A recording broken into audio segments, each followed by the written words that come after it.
Hello, beautiful souls. Welcome to a beautiful, beautiful day. You are listening to the Angels and Awakening podcast. I'm your host, Julie Jancis, and I am sitting outside on the most beautiful day. The birds are chirping. I am just looking at this beautiful cardinal. We have a family of cardinals that has just moved into our backyard, and I just feel so blessed. And that's the angel message of today. So I'm just going to share this brief angel message with you, and then we'll dive into the show. But the angel message of today is the vibration, right? Not the word gratitude, not the word blessings, the energy, the vibration of gratitude. What is gratitude? I have been living in a state this summer of just feeling so incredibly blessed. Like, you think that you know different vibrational frequencies of different emotions we talk about. Like, when you feel so filled with love, like that your heart is just overflowing with love for your child or your partner or a family member, you feel that palpably. And God and my spirit team has just been working with me this summer to live in this state of being where I feel so overflowing with just thanks, right? Like I could just cry right now talking about it, just so thankful for every little thing, for the beautiful cardinals who are in the backyard, for this big, huge, beautiful sky that I'm looking up into, for the cute, precious, soft little puppies, my dog babies right in front of me.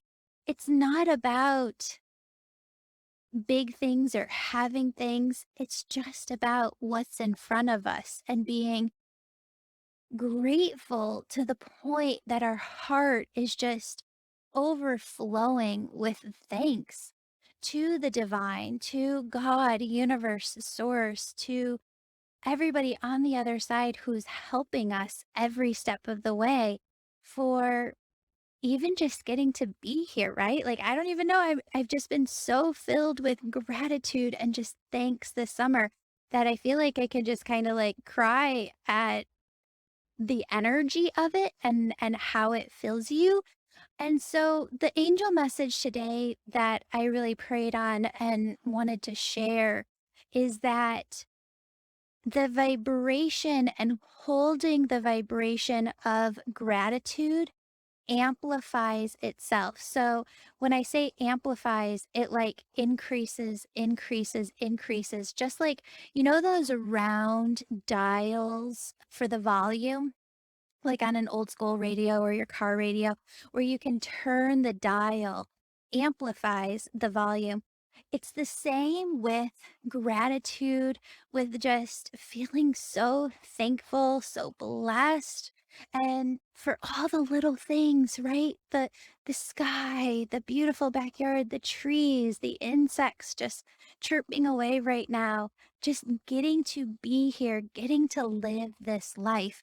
When you can identify and hone in on the things that you're truly thankful for that are showing up like right here, right now, they're in your life already, and you're so grateful for it, you start to see that the volume, the energy, the vibration of gratitude and thanks just starts to turn up, up, up in your life, where you feel this just beautiful sense of oneness amplified in your life. And it becomes a foundational thread of how you live your life, just like feeling so blessed, feeling so thankful for all of the blessings that God has brought into your life And as I say that, my cardinals in the backyard are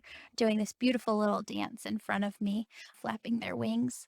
Friends, I encourage you to hone in on this in your life. Also, we are not switching around the days. It's just this week.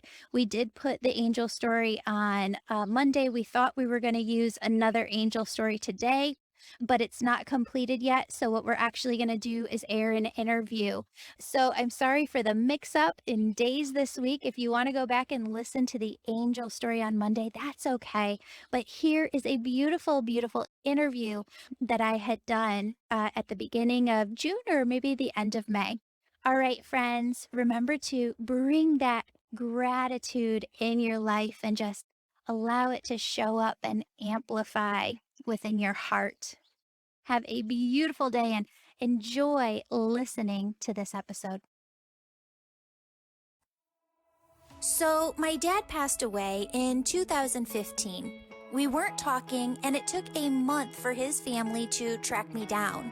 Before I ever knew he was gone, I started hearing from him in heaven. It consumed me. How is communication with the other side even possible? I left my corporate gig, studied with spiritual teachers on every coast, and worked with my angels to figure out the answers.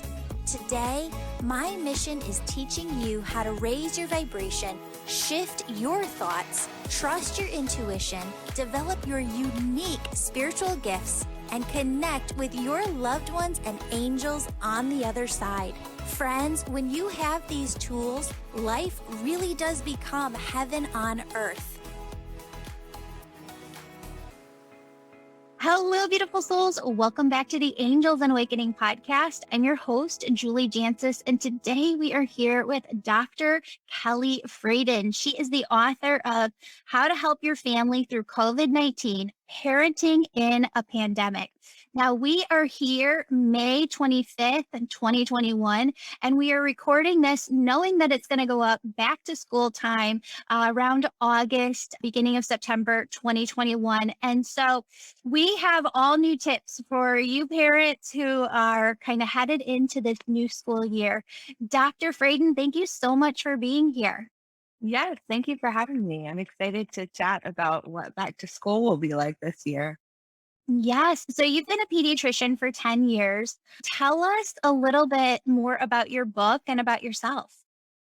Yes, so I have kind of experience in multiple areas. So I was actually a childhood cancer survivor. So I kind of understood the impact of healthcare as a patient first, and that's part of what led me to pursue medicine. And then I was a psychology major undergrad and very into like understanding people's mental health and how that impacts their physical health. I've worked in different settings. My first job as a pediatrician was doing complex care management in a hospital. So helping kids who were really sick and needed to come to the hospital often. And we would take care of them in the clinic and the hospital, the emergency room, wherever they would be. Then I transitioned to working in a public health capacity for New York City Department of Health. And I was doing school health and sort of a safety net program for kids with asthma and diabetes before the pandemic hit. And obviously, when the school shut down, our program essentially shut down too. So, because I was home, um, Zoom schooling, pandemic schooling my 3 and 7-year-old, I took that as an opportunity to like write a book and try to put together some resources to help other families that were struggling the way mine were to kind of remain afloat during such a tumultuous time. Oh my goodness, absolutely. And thank goodness you did because everything in your book is just so incredible and it's available on Amazon. If anybody wants to pick it up, we'll put all of that information in the show notes. I want to talk about, we've been through so much. Kids have been through so much. It's been a very traumatizing year for them. How do we look at the 2021-22 school year and help kids of all ages because it's not just one group, it's everybody I feel like who's still kind of struggling and we can't expect them, right, to just snap out of this. It took a while to get into this spot. It's going to take a while to get out, correct? Absolutely. I mean, we have never had a pandemic of this scale, right? as a like academic person, I try to look in the research to see like what can I guess will happen as we all recover from this. And the closest proxy is that Korea a few years ago had the MERS epidemic, and that was another coronavirus that caused a lot of problems there. And it was, a few thousand people ended up hospitalized. But even after 6 months after that smaller scale pandemic, we saw that the rates of anxiety and depression and post-traumatic stress in Korea had doubled at a population level. So now here we are in the United States, we're dealing with a pandemic that has personally touched the lives of so many, with thousands of people who've lost loved ones and millions of cases who have been fearful and concerned. And so what is the size of the impact this is going to have on us going forward? It's going to be big, and I think it's going to take time to recover. And I'm so glad to be chatting with you about ways in which we can kind of help our families and our loved ones to recover from what's been such a stressful time. Yeah. So talk to us about some of those strategies. I haven't looked up any of the statistics on this, but I've heard in the middle school, high school age children, there's been an uptick in some, let's say, very heavy depression beyond. I know that there's a lot of kids that listen to this, so I just want to kind of keep it sensitive too. Talk to us about this because I've heard of a lot of parents saying they've seen more inpatient stays for children in those age ranges. Have you seen that this has increased as well? Yes, absolutely. So, during the pandemic, with everybody kind of hunkered down at home, pediatricians did not see a lot of colds and flus or ear infections or pneumonia like we normally do in the winter time. But what we saw was our offices were full of kids, struggling to cope with all the changing circumstances and the isolation and the physical inactivity and the disrupted sleep. It really has had an impact on kids of all ages, even the younger ones. There's sometimes you know, sometimes kids kind of show you when they're struggling more than they tell you. So it takes a little bit of detective work sometimes to understand whether there is sort of trauma behind some of the signs kids will show you. Like younger kids may have tics or may change their eating patterns. They may lose weight or gain weight, and that may be a demonstration of their mental health kind of impacting their physical health, tummy aches and headaches. Sometimes rather than expecting a child to be like, I'm feeling really anxious today, the kids will like kind of give you these subtle clues. So as a parent, I think one of the first things we can do is recognize it when our children are struggling, because sometimes we don't want to see it and we just want everything to be okay. I think we can normalize it and recognize it, but of course people are struggling. It's been a hard time. And the first step to getting better is like recognizing that we need to do some work. 100%.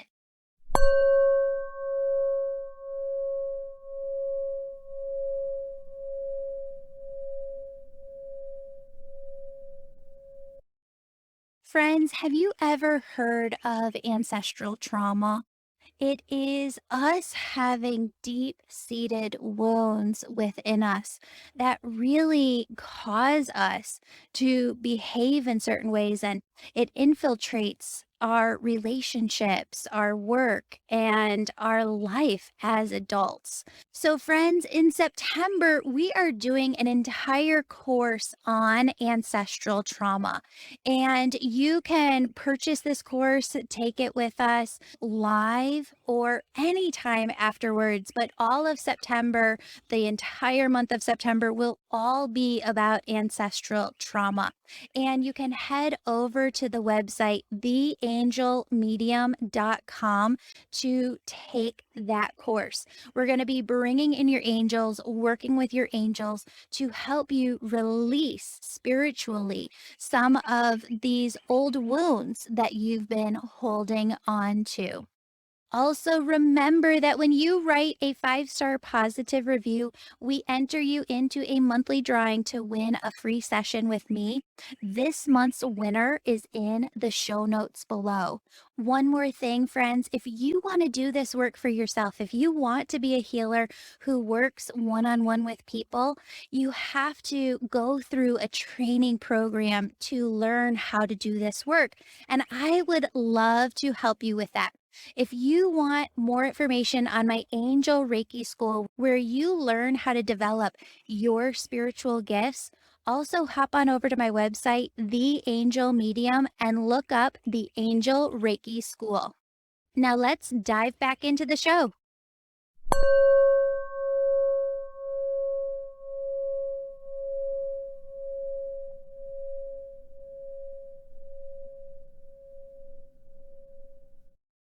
So I want to know, I got a couple of questions here and they're totally in different directions. So you take these at your own pace.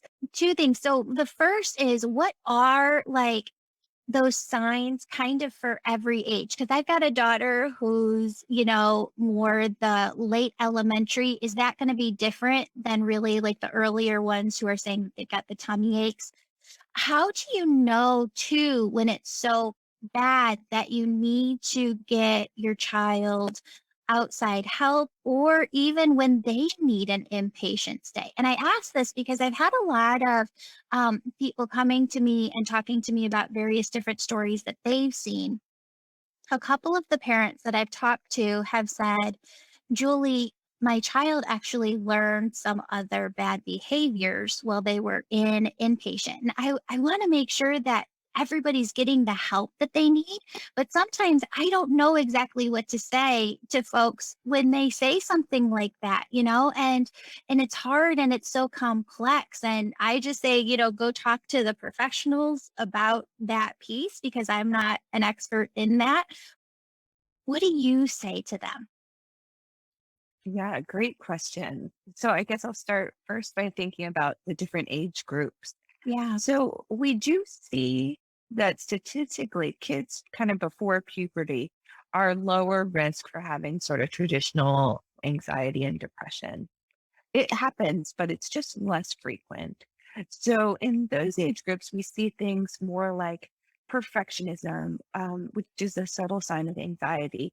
We see restrictive eating behaviors or compulsive activities like hand washing or safety checks or needing excessive reassurance. And we see tics. We also see the sort of physical complaints we mentioned, like the headaches and tummy aches, and the withdrawal from the activities they enjoy.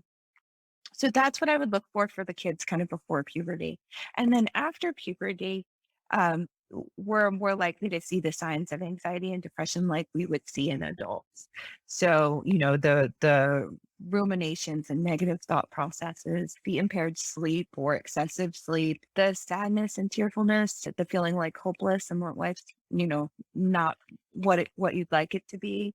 So those are the things that we look for. And I think as parents think about if it sounds like your child is facing some of these things, I'd really encourage you not to try to solve it alone. Like during this pandemic, I started cutting my child's hair, and I'm not a barber, and it was not a pretty situation. And we all tried to like pinch it and be teachers, but we can't be everything for our children. And sometimes the additional perspective of a pediatrician or a psychologist or a guidance counselor at school, the children sometimes will confide in these professionals things that they won't tell their parents.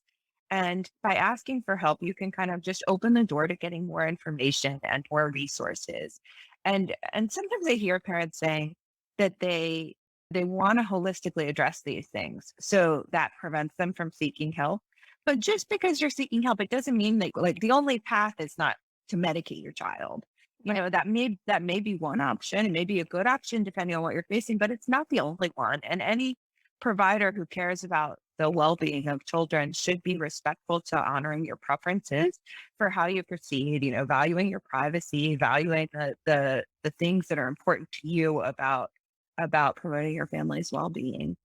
So, I think you can get that extra evaluation, another set of eyes, another set of ears for your child, and then you can decide what to do. I think there are sort of steps that we can take to promote our children's mental health, sometimes the basics are very easy to neglect, like healthy sleep. We know that if you're getting like an hour less sleep a night, you're like 40% more likely to feel anxious during the day. So sleep deprivation is one of the most important things I think we can do to promote, help our children with anxiety, help promote their focus in school.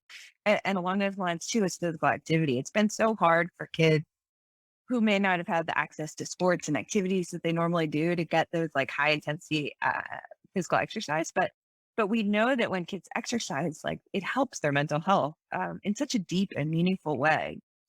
And so sometimes when we see the impact of the pandemic on mental health, there will be some people who definitely just need like full court press, frequent therapy visits, a psychiatrist, consider medication. But there will also be this big population of people who are struggling to cope with these new stresses and this new environment and all the changes. For a lot of people, focusing on the basics of promoting mental health can make a big difference.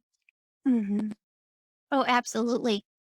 I call that like our earthbound spirit team though too, right? Like you need a spirit team over here that can help you physically, whether that be counselors and pediatricians and doctors and bring everybody together and use all of your resources available to bring in that health. The other thing that was really coming to me that I've seen a lot of is it's just progress, right? It's not perfection. It's just these baby steps forward in our own evolution or our kids' evolution. And it seems like every time I go to the counselor, and I'm a big advocate of going to see a counselor or therapist regularly, something new will come out that I didn't even know was just kind of within my energy, within my auric field that I was holding on to. And yeah, I totally agree. It's a wonderful way to just it's a thing that I think everybody needs. Yes, and there's this body of research that has a lot of relevance here, and it's about the ACEs research. So ACEs are adverse childhood experiences, and these are sort of traumatic experiences, and they include like 10 different things, such as losing a loved one as a child, or like having a parent who's incarcerated or dealing with substance abuse or depression themselves, disrupted home life. These things have a big effect on children long term. Like we know that it increases their risk of having heart disease and diabetes 20, 30 years later. What's useful about this body of research is that it's focused on what we can do to heal and how we can promote resilience. And what the research has found is that having safe, supportive, and nurturing relationships with anyone, whether it's another parent in your neighborhood or somebody at your church or a counselor or a teacher, or, if a child has at least one and ideally three of these like safe, stable relationships, they're much less likely to have the long-term consequences of trauma. And as I anticipate what kids are going through, I mean, I think for a lot of children, the experience of the pandemic has been a trauma. So as we recover from the trauma, I think supporting communities and supporting relationships and rebuilding that sense of connection with others can be such a core way to help kids. Wow, that is incredible. What did you say that statistic was and that body of research? Those numbers were just wow. Yes, I'm happy to send you some more links about that. So Yeah. Nadine Harris Burke, she is a doctor out in California who's done a lot of research in this field, and she wrote a book actually about it as well, which is excellent.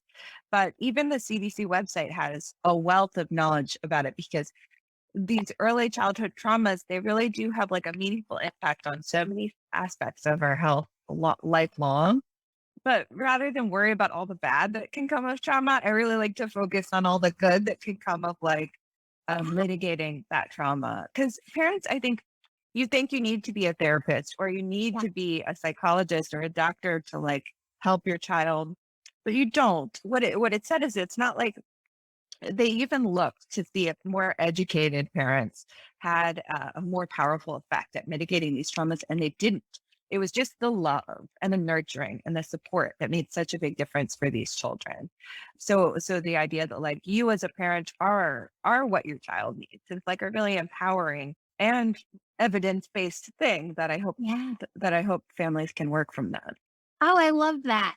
So, talk to us more about that and let's focus on that because that's beautiful. I'd love to hear more too about your story. I didn't realize that you were a survivor of childhood cancer.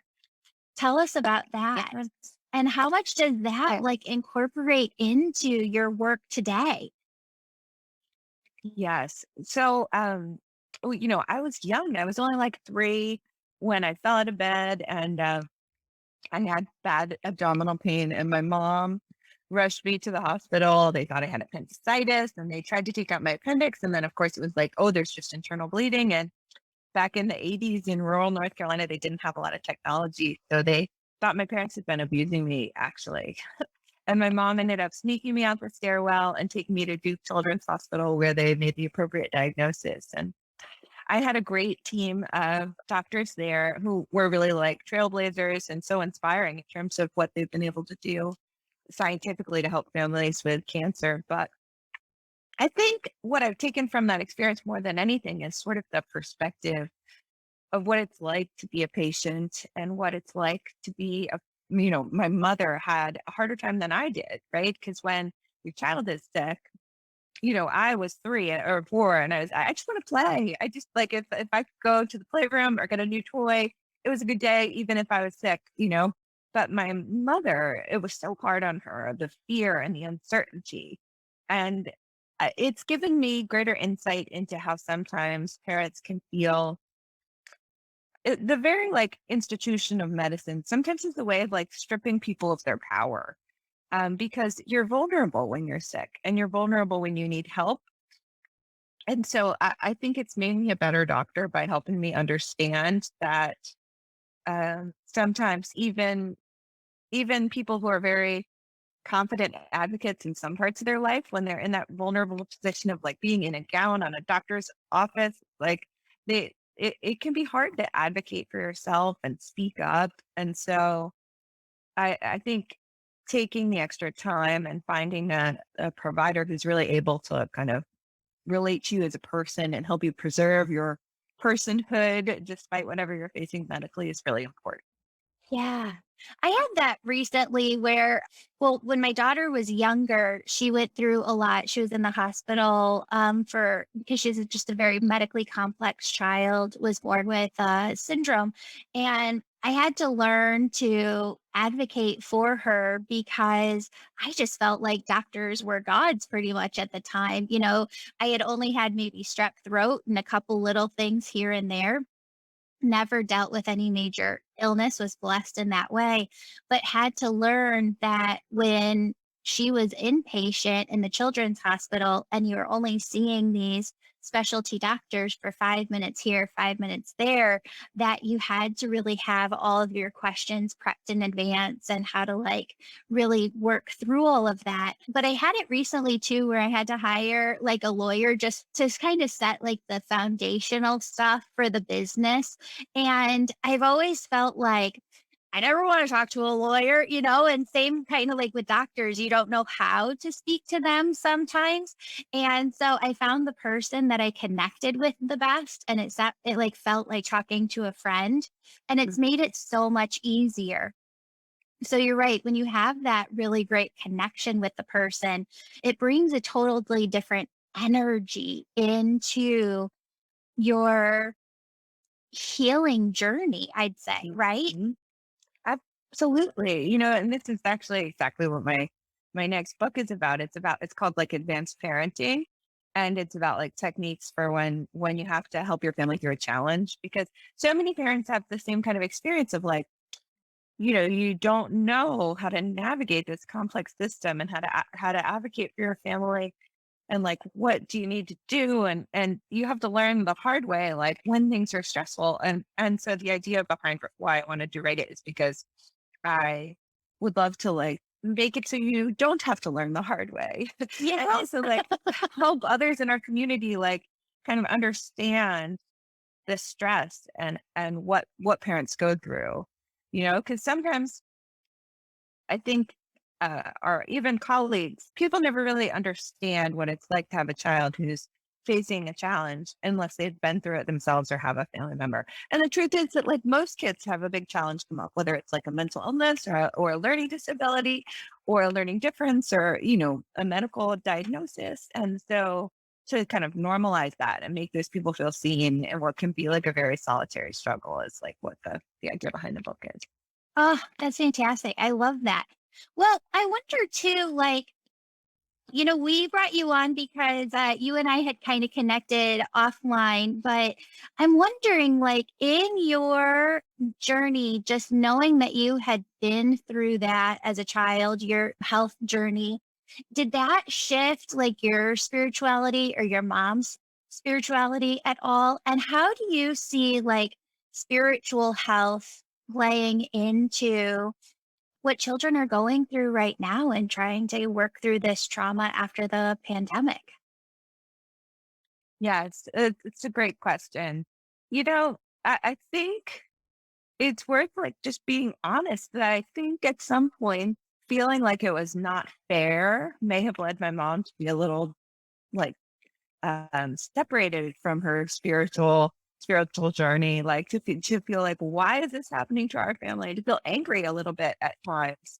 So I don't think it's always so simple the relationship between spirituality and health. But that said, I do think that your spirituality can play a huge role in promoting your well-being.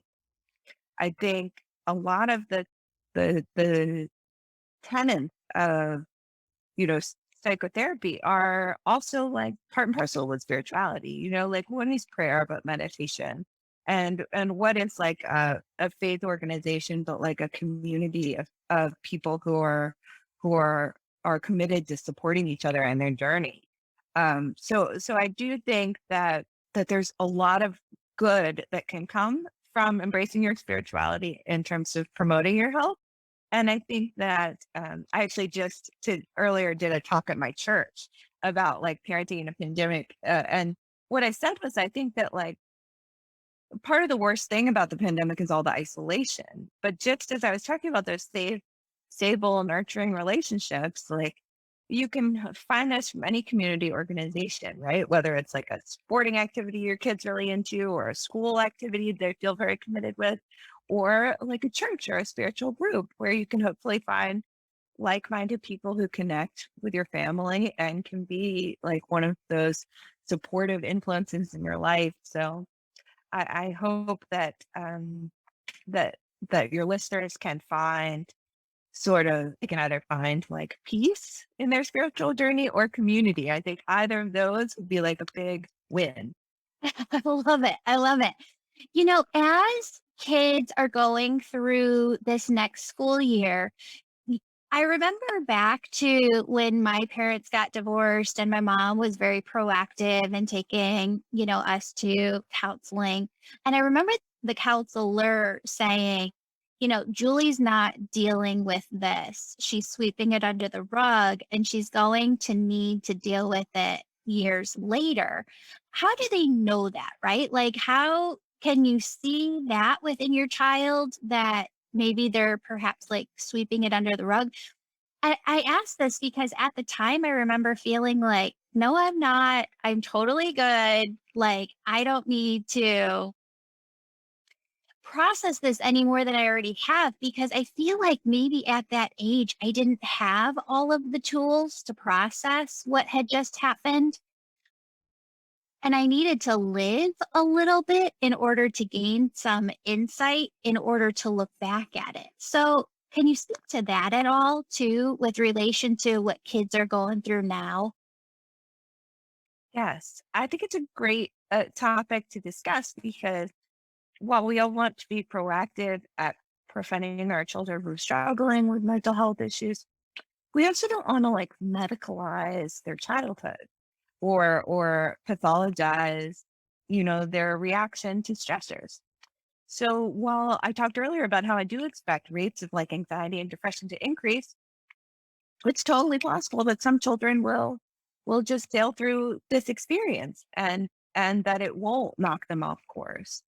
I think that if your child does seem to be doing well, you shouldn't waste your energy worrying too much about that. Um, it's possible that it won't come back up. I think it's a little bit different when you think about children reacting to divorce because our adult relationships sometimes serve as models for what we replicate in our relationships when we're older. So like as a child, when you see your parents dealing with divorce and understanding who they are as adults and understanding how relationships can be good and bad and healthy and unhealthy, I think we do have a tendency to kind of replicate the patterns we observe as children.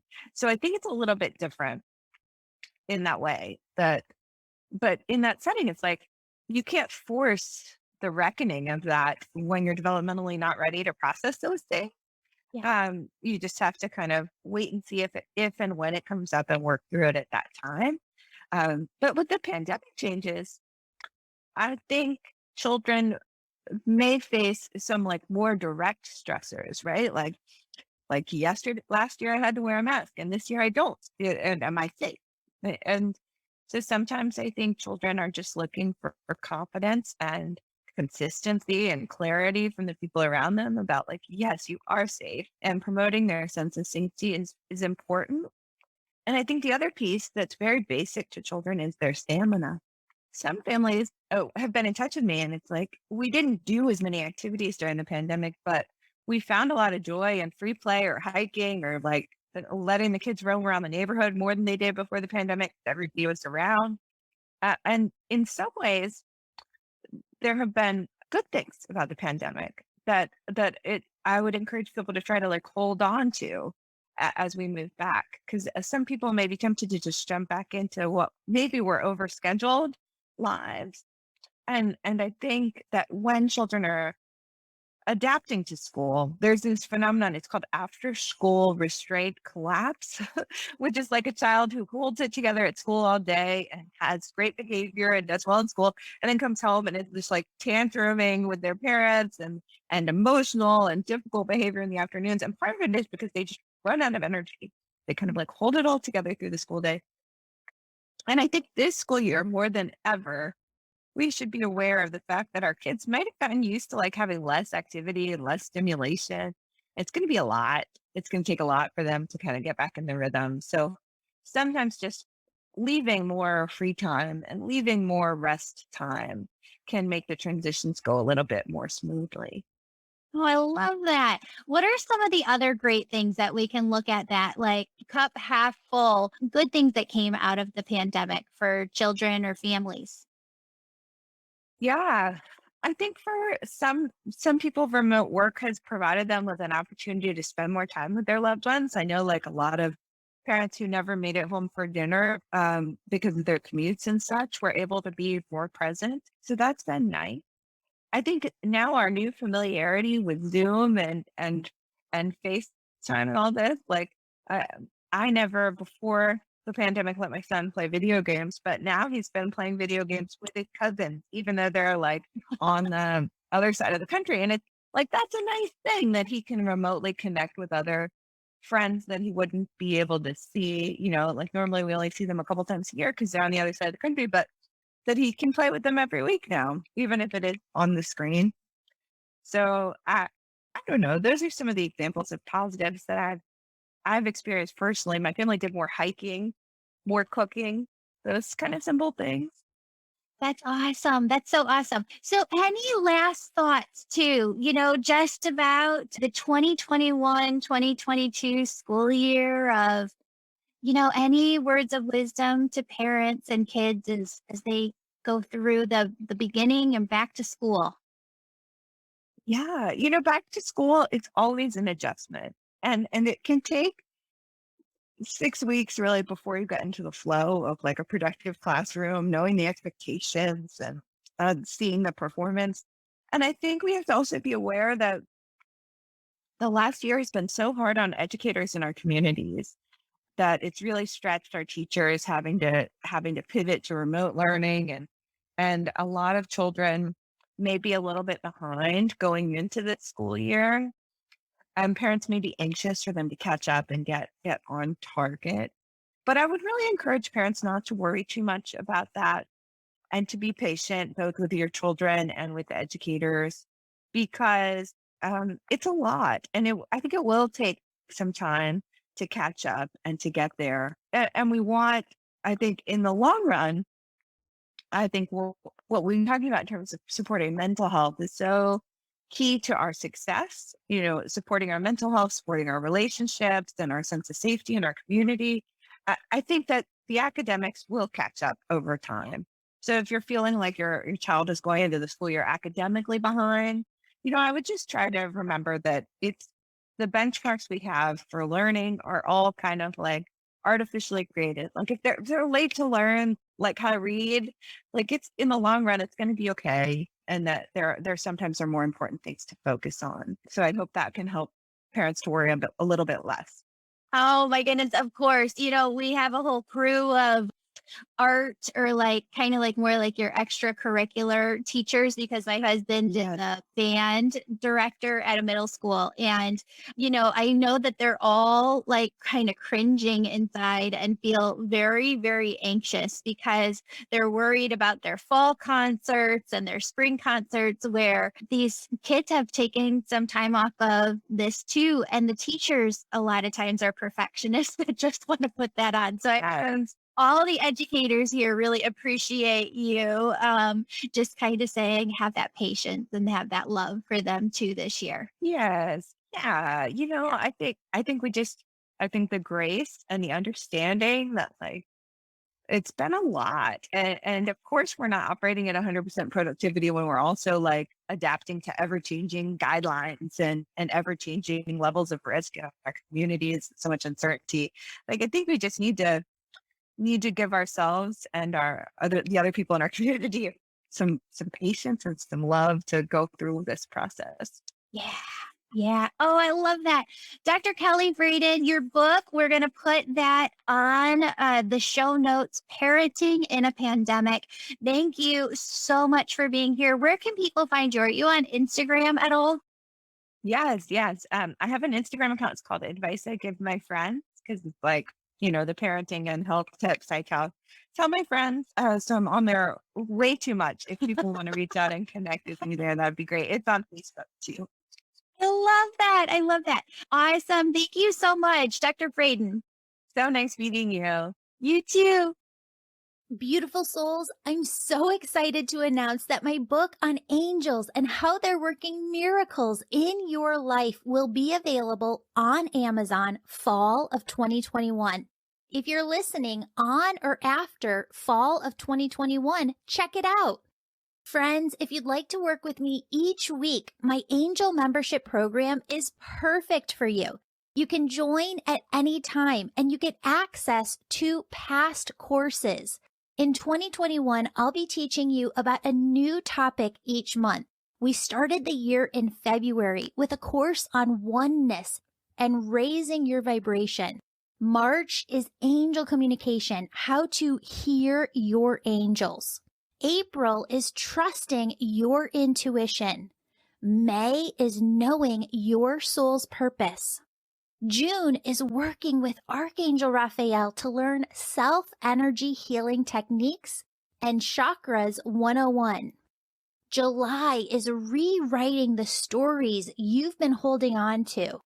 August is all about rewiring your mind to move past blocks. September is energetically working through ancestral trauma. October is working with your inner child and Archangel Michael. November is a guide to being an empath. Then we're rounding out the year with a course in December that helps you connect with your loved ones on the other side to help you deepen your personal connection with them. And in January 2022, we'll be back with a whole new course on manifestation and co-creation. You get all of this live group access to me, 2 new pre-recorded Reiki healings, and advance notice to book a session with me when you're an angel member. Sign up for the angel membership anytime. If you're listening in 2022, please know that we're planning to add new content each month. For details and to sign up, view the show notes below. Friends, the only thing that's not included in the Angel membership right now is the Angel Reiki School, where you learn to develop your unique spiritual gifts. Whereas the Angel membership is about your awakening journey and your personal spiritual growth. The Angel Reiki School, on the other hand, certifies you as an Angel Reiki Master Teacher and teaches you the art of energy healing and bringing through messages for your clients. Friends, if you're feeling called to the Angel Reiki School, it's because the souls you're here to help on earth, well, their omnipresent piece of them, their higher selves on the other side, that's what's behind you, pushing you, fueling you to become who you're meant to be. Because when you do, they know your work will shift the trajectory of their life here. That's what I mean when I say you have big, big purpose in this lifetime. A new class of the Angel Reiki School starts on the 1st of each month. Speaking of the Angel Reiki School, we're going to need about 800 volunteers this year. We select volunteers from people who've written a 5-star positive review and emailed us a copy. That way, we have a way of contacting you for your free volunteer session. Many of you have asked if I'm still booking sessions, and the answer to that is yes. I love, love, love my sessions with you. We have a new system where we send out an email once a month with a link to my calendar for you to book online. It's really easy. All you have to do is sign up to be on my email list on my website, theangelmedium.com. I've been spending a ton of time going live with you on Instagram, TikTok, and Facebook, and I'm having a blast with it. Join me over on social and our newly launched YouTube channel for tons of new content, teaching videos, and actual video footage of these podcast episodes. Friends, from the bottom of my heart, thank you so, so much for being part of this community and listening to this show. I truly feel that this is your show and the Angel Show, and I just feel so blessed to be a part of it. You're the most supportive community a podcaster could have. I pray for you every day. If you have a special prayer request, you can submit it through my website homepage, and I'll be praying for you personally. Now for the oneness meditation, which is the last 5 minutes of every episode. And as you do this meditation, you'll raise your vibration and the vibration of the planet. Friends, what I want you to do is to just get into a relaxed position. If you are driving, operating machinery, need to concentrate, then this meditation is not for you. But anyone who is able to focus their attention on it, please join me. Friends, I want you to start by taking a deep breath in and a deep breath out.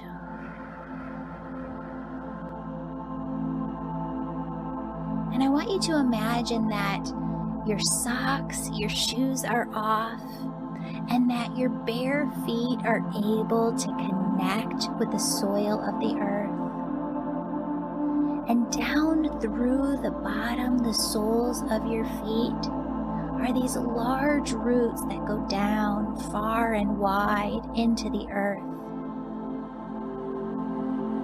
Those roots go down far and wide, anchoring you into the earth as if you were a tree yourself. And up through those roots comes this beautiful, yummy, tingly energy. Begins to tingle at the tip of your toes. I want you to allow this yummy, tingly energy to just dance up over your feet, around your ankles. Feel this yummy, tingly energy as it moves up over your calves, your shins, all the way up to your knees.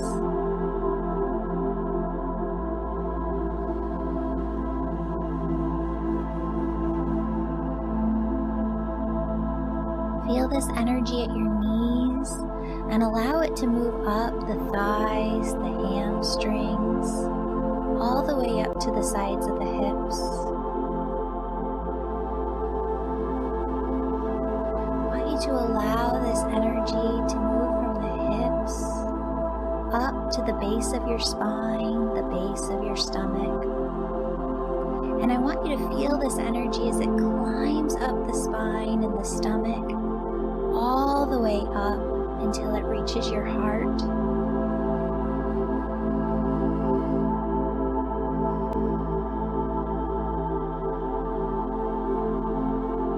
As you feel this yummy, tingly, sparkly energy surrounding the outside of your heart, filling the inside of your heart, notice how your entire body comes into a gentle state of ease. Allow this energy to move up into the shoulders, into the neck. Feel it as it fills your entire head, front to back, side to side, top to bottom. And then feel this energy as it moves through the hair follicles on the top of your head, so that you feel this yummy tingliness 2 inches to 10 feet or higher above the top of your head. Friends, you might feel like there's a string above your head lifting you up towards the sky. You might feel an airy floatiness. You might feel an expansive spaciousness. What I want you to do from here is imagine that there is this large opening at the crown of your head. It's the size of a cereal bowl, right? And I want you to imagine that it extends upwards towards heaven, and that God sends this loving, peace-filled oneness energy. It's love, it's joy, it's peace, it's bliss, it's ease, it's grace. And God just sends this energy through the crown of your head. It moves through your head, down through your neck, down through your shoulders, and it starts to pool. This God energy starts to pool around your heart, within your heart. And I just want you to feel that for a moment. And I want you to just tap in and notice. I want you to notice that your heart, your physical heart, is one with your body.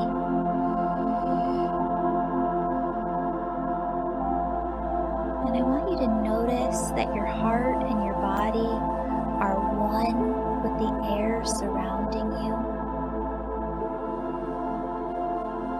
And I want you to notice that your heart, your body, the air surrounding you are one with all life here on earth. All plants, all people, all animals, all life on earth. And now notice how your heart, body, air surrounding you, all life here on earth are connected to everything, everywhere.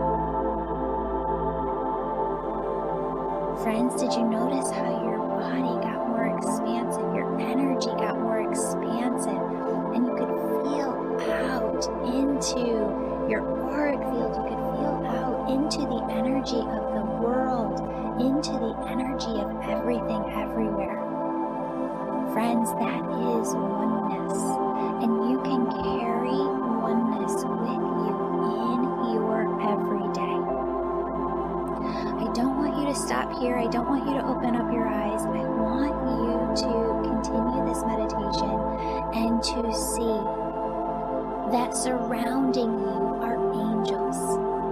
You have guardian angels around you. You have cherub angels holding this space open for you to get into oneness at any time. You have archangels working with you in every area of your life. You have loved ones on the other side. See them in detail, friends, because you seeing them in detail is the exact same thing as you going to them on the other side, knocking on their door, asking them to spend time with you. They love you so incredibly much. They want to spend time with you. They want to develop that relationship with you. When they're there, you're here. I know it's different, but you can still have that beautiful, incredible relationship. All of these beings, your angels, your guides, your loved ones on the other side, they form your spirit team who's always working to guide you, direct you, protect you. Friends, what I want you to do is just take some time with them right here, right now. What they want you to know is that they are working with you all the time. What they want you to know is that they are sending you signs and symbols to show you that they're next to you. Friends, they ask you to see that they are bringing in gift after gift after gift through your heart chakra to bless your life with miracles. Friends, it's your job to remain open, to believe, and to trust that they are working miracles in your life. Friends, I love you. They love you so incredibly much. Stay open and know, believe, trust, have faith, know like you know, that they are working with you always. See you here next time. Have a blessed day.